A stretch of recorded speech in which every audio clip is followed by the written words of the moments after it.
To Each a Tempo, an Ace Attorney and Elite Beat Agents fanfiction, Chapter 4. As Stuart returned his agent badge to hiding, as Phoenix searched for words, slender hands fell on his and Maya's shoulders. Come on, we've got a lot to show you. They left the detention center, following Stella's dark fall of hair into shaded alleys full of piled garbage mazes. And then, when they reached a dusty, quiet back road, Stella stopped suddenly. She dug in her purse and pressed something that made a dull electronic chirp. The space in front of her responded, shimmering, reforming. And there was suddenly a chrome-gleaming car sitting in plain sight. Just like in the movies. Circling to the driver's side, Stella shot a smirk at them. You wouldn't believe what little ion technology can do. The car's seats creaked soft, and the engine growled to life. The star insignia at the center of the steering wheel drew Phoenix's gaze. Magnetic. So, Stella. Agent Starr here. She produced a badge case to flip open, showing her own code number and flash of gold. She glanced warm to him. Just call me Starr. I told you, Nick. She's an agent. Okay. So, Starr, can you tell us what's going on now? She nodded and turned the car onto a side street. We're going to the nearest agency base, Mr. Wright. There's plenty you'll need to know if you're going to help us. As for Jay's story, he was on patrol duty this morning and he helped a lady being mugged. Most likely the same lady who was killed. Moments later, he sent someone else lacking rhythm. Don't worry, we'll explain all that. He hadn't thought his bafflement was that obvious. Phoenix tried smoothing his face into something a little more studious. And that's when he threw off his shades and microphone. Oh, did you find a microphone? They should have searched more carefully. Any other evidence hidden near that forest path would surely be in police custody now.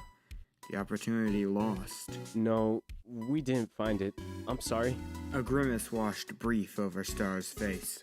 Anyway, that was when he ran from the park into the alley. Whoever he was chasing disappeared and the police caught him. Disappeared? Maya leaned in between them. I'll let the commander explain our theory on that. You've got a challenge on your hands, Mr. Wright. We'll help you in any way we can, but it's still going to be a trick to pull off. Phoenix wasn't sure what he was expecting. A large compound building, maybe. Something glass and steel sleek.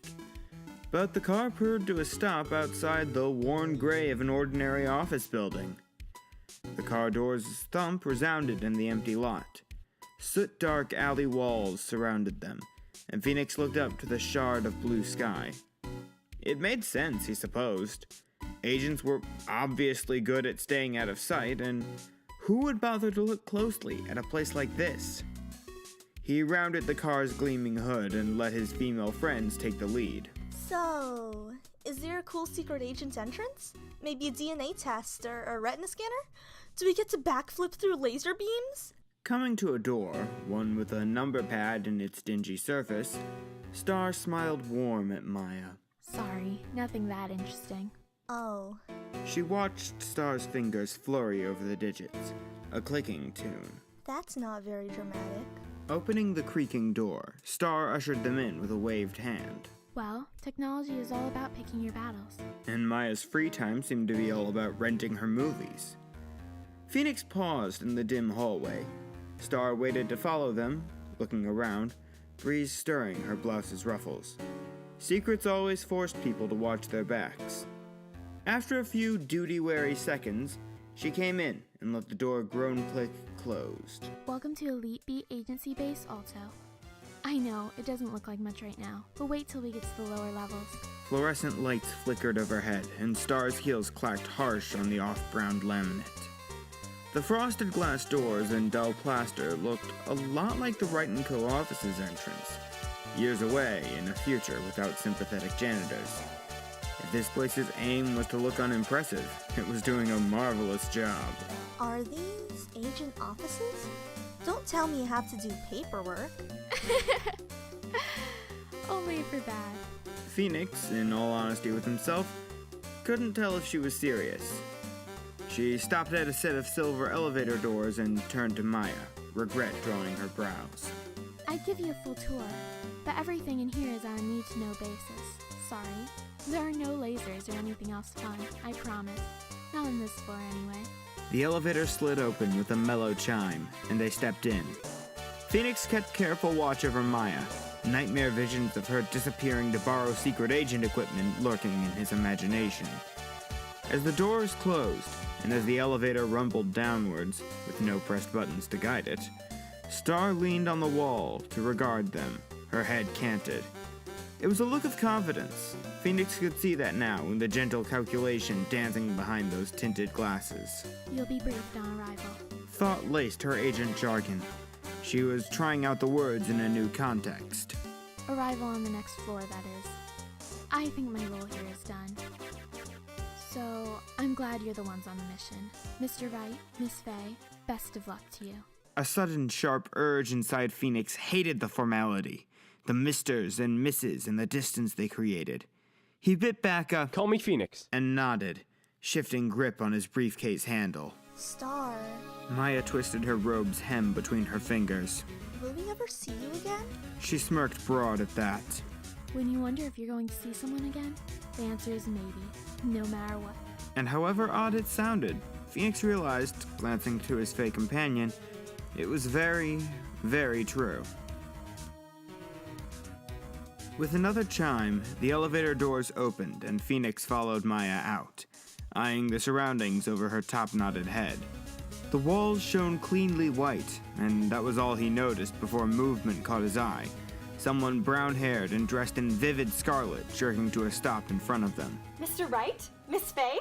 This girl clearly already knew the answer, excitement shining in her wide eyes. That's us. With a flick of gold, the agent revealed her badge. Agent Missy here. You're really doing it. Wow, this is great. She put away the badge, where Phoenix wasn't sure, and examining her revealing cheerleader's outfit for pockets would be all sorts of inappropriate. Missy offered a hand, beaming, and after a baffled moment, Phoenix took it to shake. Welcome to Base Alto, and thanks so much for coming.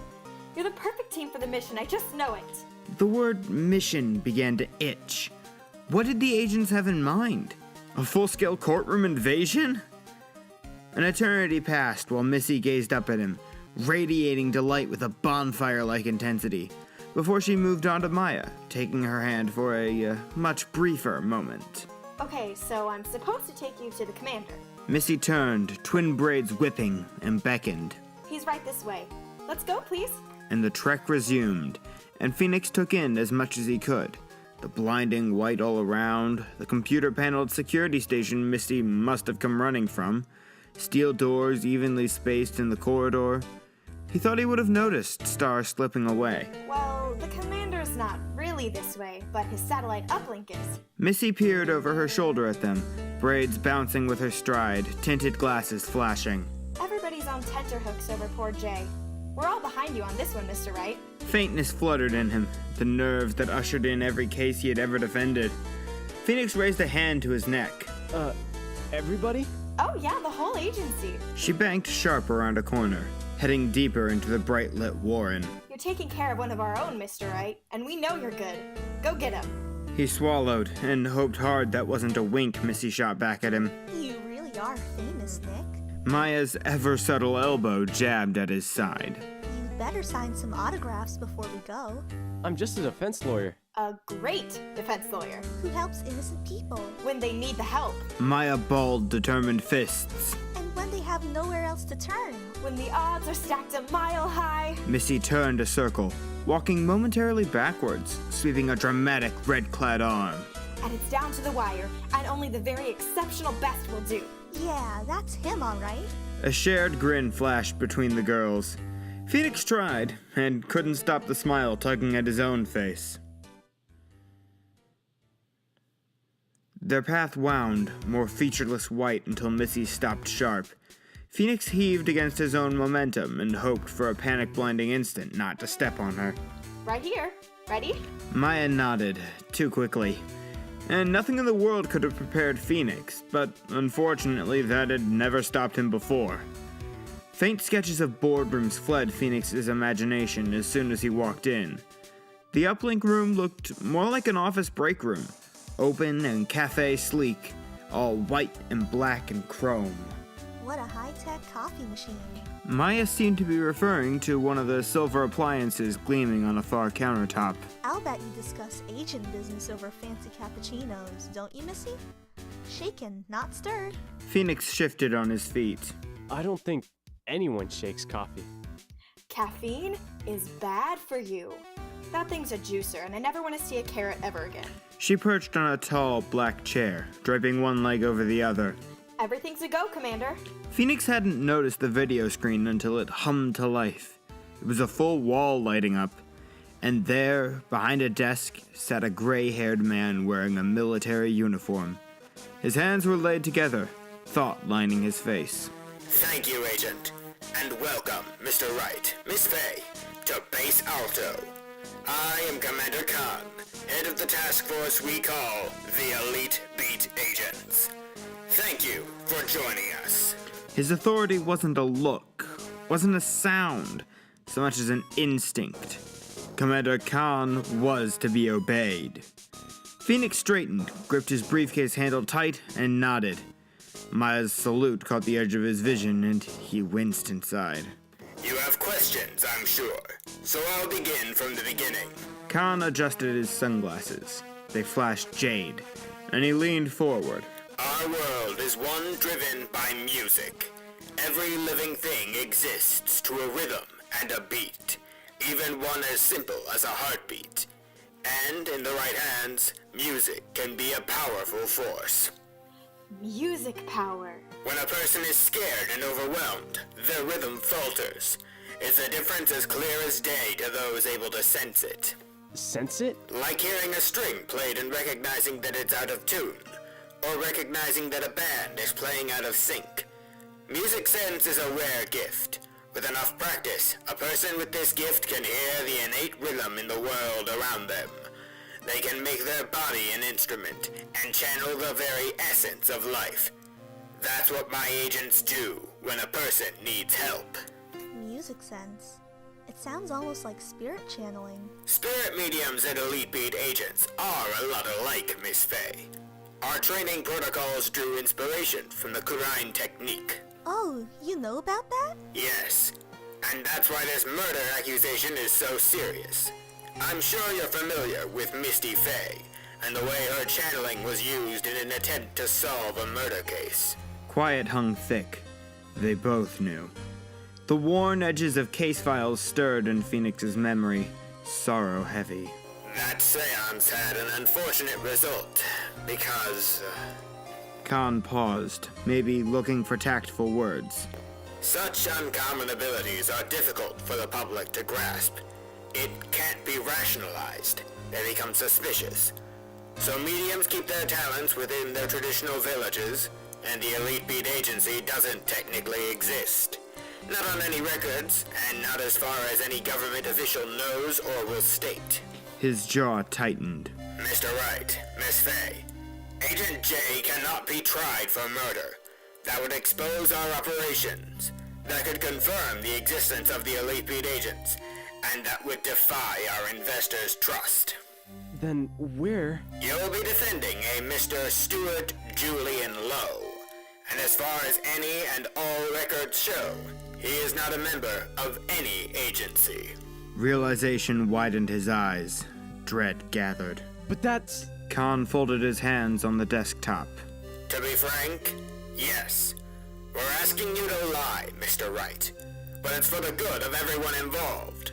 This team does good work. I have the utmost faith in every member, and I wouldn't compromise this agency for anything. Maybe someday the world will understand. Maybe agents will be loved and cheered for. But that day isn't today, and it won't be anytime soon if Agent J is accused of murder. It felt suddenly tragic. Maya poring over tabloids' murmurs of agents, Stuart sitting nerve-strung in a cell. The miracle was real, but at what price? How hard did the Elite Beat agents work to guard their existence from the very people they helped? Phoenix nodded slow. He couldn't argue with any of that. All right. And I'm sure you realize that everything you know of the agency must be kept confidential. Strictly confidential. Of course. He didn't want to imagine the trouble brewed from spreading secret agents' information around. He looked sharply to Maya. Right.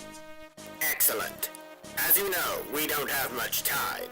You'll have all the information our network can provide, and every agent who can be spared will come to your aid. This is our highest priority, Mr. Wright, Miss Faye. Part of our team. Missy stood by Phoenix, shooting a smile sideways at him. He hadn't even heard her move. So, are we all set, Commander? Kahn nodded once. In the interest of time, you'll be briefed separately. Mr. Wright on the case's known details, and Miss Faye on the nature of music sets. Individual specialities make for a stronger team. Good luck. We're counting on you. The bright lit hallways felt nearly familiar now, even though each turn was still foreign. It's a lot to take in, huh? Missy glanced back at them with a whip of braids. My first briefing wasn't that long ago. It'll all make sense soon, don't worry. If music sense is like spirit channeling, then it's not that complicated. It's got rules just like everything else. This won't be so hard, Nick. Maya definitely needed to start speaking for herself. Nick? A flash of smirk from Missy, the look he was already starting to dread. Oh, that's the cutest nickname! But yeah, when you're with the Elite Beat Agency, the first thing you learn is that you're never alone. You've always got teammates to help you. Even if you can't see them, they're there. Her back straightened, and the bounce of her stride evened. Dignity, it seemed, wasn't just a word to the agents. So if you're confused or worried about anything, just ask us. It wouldn't be the first time we've helped you. You mean you've... Missy waved a hand. We haven't completely bailed either of you out, no. But the rhythm you stir up when you're in a trial, especially you, Mr. Wright? She walked backwards, clasping her hands together, shining adoration widening her eyes once more. Wow. It's this huge rainbow of feelings. You're so desperate and scared, but you're not going to give up either, not for anything. The commander finally decided we didn't need to worry about anything Mr. Phoenix Wright was involved in. Things always turn out okay when you're around. His mouth worked, and he couldn't speak. Agents could tell exactly how panicked and lost he got, and they thought he was a capable teammate anyway? Phoenix had no words for the shivering pride, no way to express the sensation of standing strong. But he had gotten through his bar test just by trying to be good enough. He knew his objections could stop terrible things from happening. He just had to believe that. So the spectator stands at Nick's trials are full of agents cheering him on, right? Best mission ever. No, he just kept distracting the heck out of the agents on patrol. Nobody actually made an assist. Well... She gave Phoenix a sly look. Except me. You? Really? Intense as trials could be, Phoenix was fairly sure a dancing girl in bright red chaps would catch his attention. I wasn't dancing. I just watched a few trials. And there was one where I'm gonna call you Maya, okay? Good. Where Maya wasn't there, and there was something about a detective and a thunderstorm. I don't remember the details. I just remember you at that defense stand, pounding on it like you could hear yourself off tempo and you knew, but you just couldn't fix it. And you felt so alone, Mr. Wright. I thought if you didn't have teammates that day, I'd just have to help you instead. So I channeled for you. Just a bit of finger tapping while I was sitting there in the gallery. I hope it helped. Case details swarmed back to Phoenix.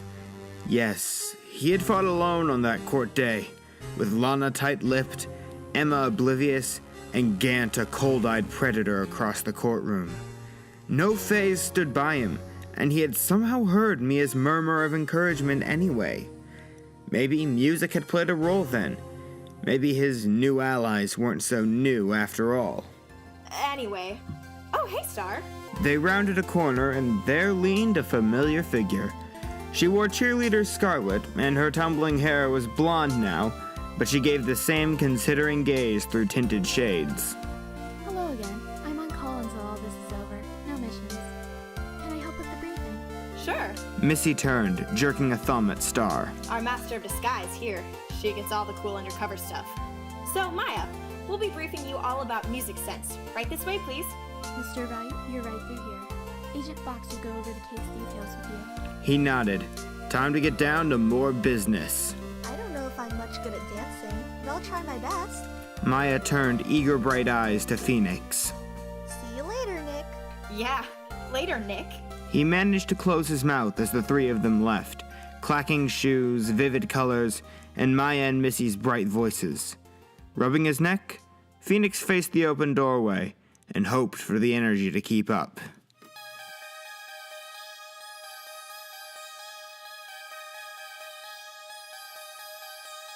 To Each a Tempo was written by Pyrasaur. Ace Attorney and Elite Beat agents are owned by Capcom and Enis respectively. The narrator for this story is Genndy C.O.G. The voice of Phoenix Wright is Lastni.